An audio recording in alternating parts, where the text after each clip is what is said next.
Good morning final students. आज हम लोग क्लास 9 के बहुपद चैप्टर पढ़ेंगे।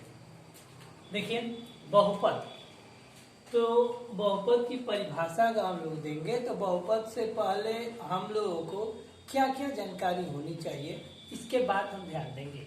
जैसे देखिए बहुपद से पहले हम लोग को एक जानकारी होनी चाहिए चर और एक अचर। देखिए चर और अचर, चर वेरिएबल और अचर कांस्टेंट। चर में हम कहेंगे कि वे राशियां जिनका मान सदैव बदलता रहता है उसे चर राशियां कहते हैं। अचर में वे राशियां जिनका मान स्थिर रहता है, कभी नहीं बदलता है, ये आपके क्या होते हैं, अचर राशियां होती हैं। जैसे चर राशियां वे राशियां जिनका मान सदैव बदलता रहता है। जैसे में इसका हम लिख सकते हैं कि x, y, z, t, v, डब्ल्यू, कुछ भी इट। फिर अचर कांस्टेंट में कहेंगे कि वे राशियां जिनका मान कांस्टेंट मतलब स्थिर हो। जैसे इसका उदाहरण दे सकते हैं कि 1, 2, 3 ऑल नंबर्स इसके अंदर लिख सकते हैं। ऑल नंबर टोटल नंबर्स हो गए। तो ये हो गया चर और अचर। अब चर और अचर के बाद से आपका एक आता है बीजीय व्यंजक, अलजेब्रिक एक्सप्रेशन। बीजीय व्यंजक, अलजेब्रिक एक्सप्रेशन। देखिए तो इस बीजीय व्यंजक की परिभाषा क्या होती है। मैथ में हम लोग मात्र 4 ही चीज पढ़ते हैं, प्लस, माइनस, मल्टीप्लिकेशन और डिवाइड। इसके सिवा मैथ में कुछ होता नहीं है, मतलब जोड़, घटाना, गुणा, भाग। तो यहाँ पे हम बीजीय व्यंजक की परिभाषा करेंगे कि चर तथा अचर राशियों का देखिए योग, अंतर, मल्टीप्लिकेशन, गुणा और भाग की क्रिया का संयोग बीजीय व्यंजक कहलाता है। बीजीय व्यंजक कहलाता है। ध्यान देंगे क्या लिखवाया कि चर और चर राशि को अगर हम लोग ऐड कर देंगे, सब्ट्रैक्ट कर देंगे, चाहे मल्टीप्लाई कर देंगे या डिवाइड कर देंगे तो हम लोग का बीजीय व्यंजक प्राप्त हो जाएगा।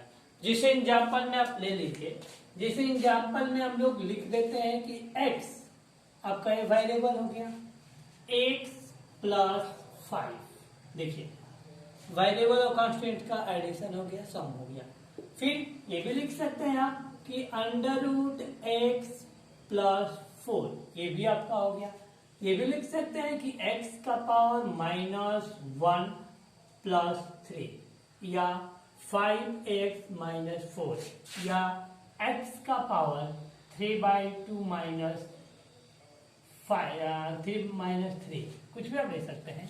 फिर 5x, x/5, x² + x + 1। फिर हम लिख सकते हैं कि 1/x डिवाइड भी हो गया etc। फिर ये आपका क्या निकल गया, इस बीजीय व्यंजक हो गया, ठीक, अलजेब्रिक एक्सप्रेशन हो गया। अब बीजीय व्यंजक के बाद अब हमको यहाँ पे डिफिनीशन आता है बहुपद का। अब यहाँ पे पॉलिनोमियस बहुपद लिखेंगे। तो देखिए बहुपद का डिफिनीशन यहाँ से पॉलिनोमियस बहुपद का डिफिनीशन ये होता है कि ऐसा बीजीय व्यंजक, देखिए इसी से जुड़ा हुआ है, ऐसा बीजीय व्यंजक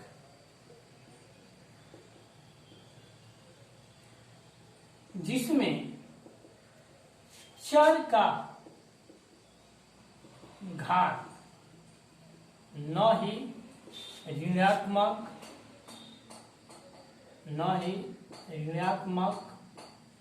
और न ही भिन्नात्मक हो,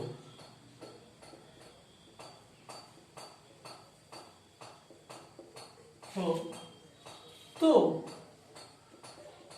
उसे बहुपद कहते हैं, पॉलिनोमियस कहते हैं। देखिए हमने डिफिनेशन में क्या लिखा है, ऐसा बीजीय व्यंजक, मतलब वो बीजीय व्यंजक है, ऐसा बीजीय व्यंजक जिसमें चर का घात न ही ऋणात्मक और न ही भिन्नात्मक, मतलब चर का घात न ऋणात्मक होना चाहिए और न ही भिन्नात्मक होना चाहिए, तो उसे हम क्या कहेंगे, बहुपद कहेंगे। अब इसका एग्जाम्पल में अगर हम लोग जैसे लेते हैं तो ध्यान देंगे, हम बीजीय व्यंजक ऊपर जो उदाहरण दिए उसी में हम छाप में रहे हैं, x + 5। अब यहाँ पे देखिए ये आपका बहुपद है, फिर ये यहाँ पे जब ये रूट को हम हटाएंगे तो हम लोग रूट को अगर घातांक के रूप में व्यक्त करते हैं, जैसे √x है, इसको लिख सकते हैं आपकी x का पावर 1/2, फिर x का पावर 1/2, इसका पावर आपका इसका जो पावर है यह घातांक मतलब भिन्न के रूप में है, भिन्न के रूप में है, तो यह बहुपद नहीं है, इसको नहीं लेंगे। ये आपका निगेटिव हो गया, ये भी बहुपद नहीं है। ये आपका पॉजिटिव इसका पावर मिल रहा है तो कहेंगे कि ये बहुपद है। फिर आपका ये भी इसका भिन्नात्मक हो गया, ये भी बहुपद नहीं है, फिर ये आपका बहुपद है। उसी में से फिर ये भी आपका बहुपद है, लेकिन ये भी आपका बहुपद है, ये 1/x है, इसको ऊपर लेंगे x का पावर -1 हो जाएगा, निगेटिव हो जाएगा, तो भी बहुपद नहीं है। तो ETC ये हमारा निकल गया क्या जी, बहुपद।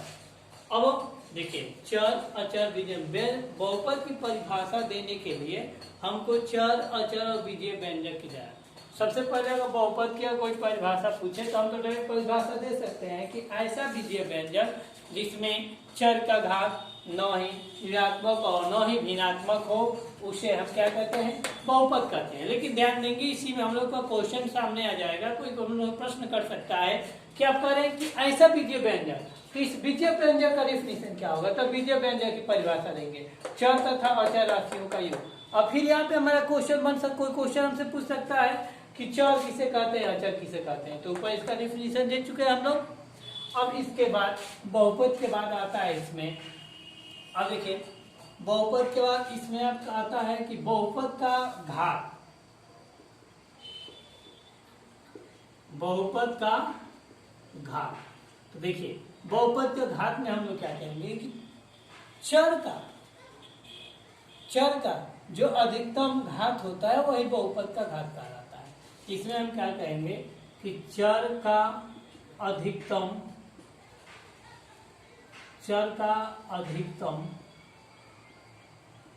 घात ही बहुपद का घात कहलाता है, बहुपद का घात कहलाता है। ध्यान देंगे जैसे बहुपद की घात की बात होगी तो हम क्या कहेंगे, जो चर का अधिकतम घात होगा, बहुपद में जो चर प्रयोग हुआ होगा उसका अधिकतम मैक्सिमम पावर हम देखेंगे कि मैक्सिमम पावर है क्या, तो मैक्सिमम पावर उसका क्या कहा, बहुपद का घात कहलाएगा। जैसे ध्यान देंगे आप, जैसे इसी का अगर कोई आपसे पूछते तो इसमें हम लोग देख रहे हैं कि चर का अधिकतम, जैसे एग्जाम्पल में आपका दे दिया गया कि x + 5 बहुपद पॉलिनोमियस हो गया, तो ये आपका x + 5 हो गया, तो इसको हम लोग कहेंगे कि इसका जो घात है, जो पावर है वो कितना है, 1 है, 1 है, ठीक है। तो ये घात निकल गया, इसका अधिकतम घात। एक बात आप याद रखिएगा कि आप बहुपद को अगर डिनोट करने की बात होती है साइड में बता दे रहे हैं, जैसे px लिख देते हैं पॉलिनोमियस x के रूप में, p अगर t के रूप में लिखना होगा तो pt लिखेंगे, v के रूप में लिखना होगा तो pv लिखेंगे। चलिए अब बहुपद की घात के बाद से आता है कि बहुपद का मानक रूप, बहुपद का मानक रूप, standard form of polynomials, standard form of polynomials. देखिए बहुपद के जो मानक रूप की बात होती है तो ये किस पर निर्भर करता है, ये बहुपद के घात पे निर्भर करता है। तो कहते हैं कि बहुपद में जो चर का घात होगा उसको या तो डिसेंडिंग ऑर्डर या असेंडिंग ऑर्डर में हम लोग लिख देंगे, तो वही बहुपद का क्या होता है, स्टैंडर्ड फॉर्म होता है। जैसे मान लीजिए हमने लिख दिया कि x² + x + 1, ये आपका देखिए स्टैंडर्ड फॉर्म में है। अगर इसी को अगर फिर ऐसे भी लिख सकते हैं कि 1 + x + x² r करके, यही आपका बहुपद का स्टैंडर्ड फॉर्म है। स्टैंडर्ड फॉर्म में तो उसका जो पावर होगा, जो चर का जो पावर होगा वो या तो डिसेंडिंग ऑर्डर में होगा, नहीं तो असेंडिंग ऑर्डर में। और बहुपद के मानक रूप के बाद से अब यहाँ पे आपका आता है the type of polynomials. Type of polynomials, बहुपद के प्रकार। बहुपद के प्रकार, तो देखिए बहुपद के प्रकार में आपको क्या मिलेगा।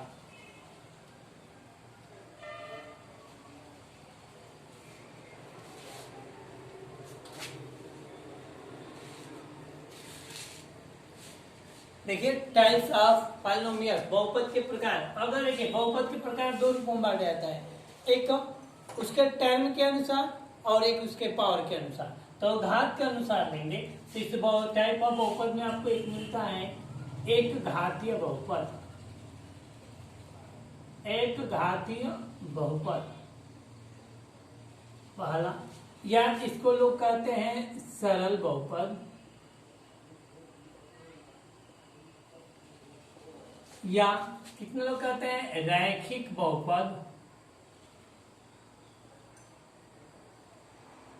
देखिए एक घातीय बहुपद, सरल बहुपद या रैखिक बहुपद, इसको आप लोग ये भी कह सकते हैं कि लीनियर पॉलिनोमियल। यह आपका पहला होता है। अब देखिए इसका अगर डिफिनेशन की बात करें तो कह सकते हैं कि ऐसा बहुपद, ऐसा बहुपद जिसमें चर का अधिकतम घात, चर का अधिकतम घात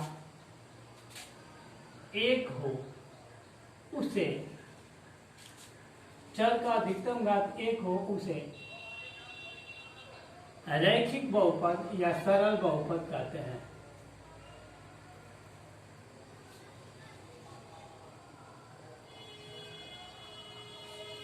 ठीक है, इसका अगर स्टैंडर्ड फॉर्म का ले लें, जैसे एग्जांपल में इसका एकदम स्टैंडर्ड फॉर्म लिखते हैं px = ax + b। आपका जो भी आपका रैखिक बहुपद होगा उसका जो स्टैंडर्ड फॉर्म होगा इसी रूप में होगा ax + b। जैसे ये लिख दिए, फिर मान लीजिए एक और लिख दे रहे हैं कि px = x + 3 etc। इसका कई आप ले सकते हैं। उसका से दूसरा इसमें आपका आता है क्वाड्रिलेटरल पॉलिनोमियल, द्विघाती बहुपद। द्विघात बहुपद, क्वाड्रेटिक पॉलिनोमियल। कहेंगे कि ऐसा बहुपद, ऐसा बहुपद जिसमें चर का अधिकतम घात, चर का अधिकतम घात 2 हो, उसे द्विघातीय बहुपद कहते हैं या द्विघात बहुपद कहते हैं। देखिए जिसमें चर का अधिकतम घात हो 2 हो, उसे हम क्या कहेंगे? द्विघात। इसका भी जो स्टैंडर्ड फॉर्म होता है, जैसे px = ax² + bx + c, ये आपका द्विघात बहुपद का स्टैंडर्ड फॉर्म। कोई भी आप उदाहरण इसका देंगे तो इसी रूप में होगा। वेयर जहां पर a does not = 0, जहां पर a की वैल्यू 0 नहीं हो सकती है, बट b = आप 0 ले सकते हैं। a does not = 0, क्योंकि a की वैल्यू 0 कर देंगे तो x² यहाँ से कैंसिल, आपका बस ये रैखिक बहुपद हो जाएगा, एक घातीय बहुपद हो जाएगा। अब तीसरा क्या होता है, मान लीजिए त्रिघात बहुपद। त्रिघात बहुपद, ठीक, क्वाड्रेटिक पॉलिनोमियल। देखिए त्रिघात बहुपद में आप ले सकते हैं कि ऐसा बहुपद जिसमें चर का अधिकतम घात, चर का अधिकतम, चर का अधिकतम घात 3 हो, उसे त्रिघात बहुपद कहते हैं।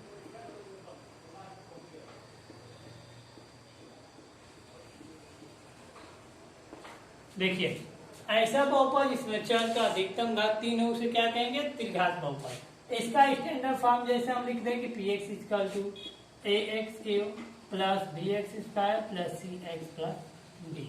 ये आपका क्या निकल गया? त्रिघात बहुपद। ऐसे ही अगर 4 घात होगा, चरघात बहुपद, 5 घात होगा तो क्या कहेंगे? 5 घातीय बहुपद। इसी में एक आपका क्या मिलता है? शून्य बहुपद। ठीक, तो शून्य बहुपद में आप दिखाई सकते हैं कि इसमें इसका घात क्या हो, शून्य हो, उसे क्या कहेंगे, इसमें चर का घात शून्य, उसे शून्य बहुपद कहेंगे। अब ध्यान देंगे तो ये तो आपका हो गया क्या जी, बहुपद के प्रकार घात के अनुसार। अगर पद के अनुसार की बात होगी तो अगर एक पद होगा तो एक पदीय बहुपद, दो पद होगा द्विपदीय बहुपद, तीन पद होगा त्रिपदीय बहुपद। अब इसके बाद इसमें आपका और चलता है, तो चलिए इतना जानकारी लेने के बाद और बहुत कुछ इसमें है भी, जैसे बहुपद के शून्यक हैं।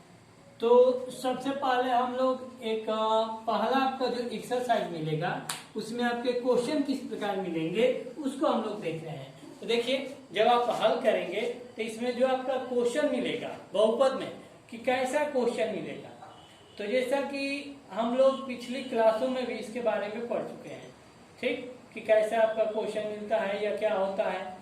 तो इसमें जो आपके क्वेश्चन मिलेंगे, जैसे यही दिया रहेगा कि निम्नलिखित में, एक बात और, एक चीज और छूटा है, ये तो आपका हो गया, नोट में आप याद रखेंगे रहेगा कि बहुपद के गुणांक, बहुपद के गुणांक, देखिए बहुपद का गुणांक में ये देख रहे कोफिशिएंट ऑफ पॉलिनोमियल, तो इसमें ये आपका निकलेगा कि चर में, देखिए घात में हम चर का घात देखे थे, लेकिन गुणांक में हम क्या लिखेंगे, बहुपद में जो चर का चर में गुणा किया गया होगा वही इसका कोफिशिएंट होगा।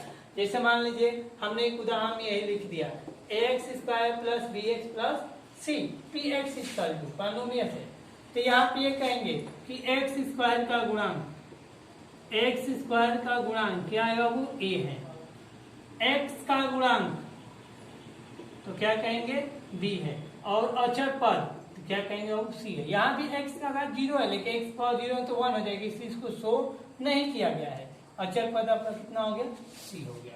तो ये आपका बहुपद के गुणांक में आप निकाल सकते हैं। तो चलिए इसमें एक एक्सरसाइज हम स्टार्ट कर रहे हैं 2.1, उसमें कुछ क्वेश्चन बता दे रहे हैं।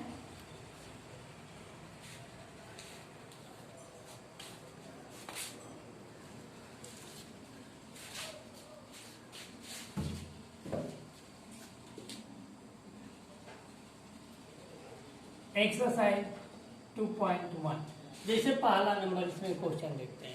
जैसे आपका क्वेश्चन ये दे दिया कि इसमें ये देगा कि बताइए कि निम्नलिखित में कौन से बहुपद हैं और कौन सा बहुपद नहीं है, कहाँ सहित लिखिए। आपका क्वेश्चन यही देगा कि निम्नलिखित में, निम्नलिखित व्यंजकों में, निम्नलिखित व्यंजकों में बताइए कि निम्नलिखित व्यंजकों में कौन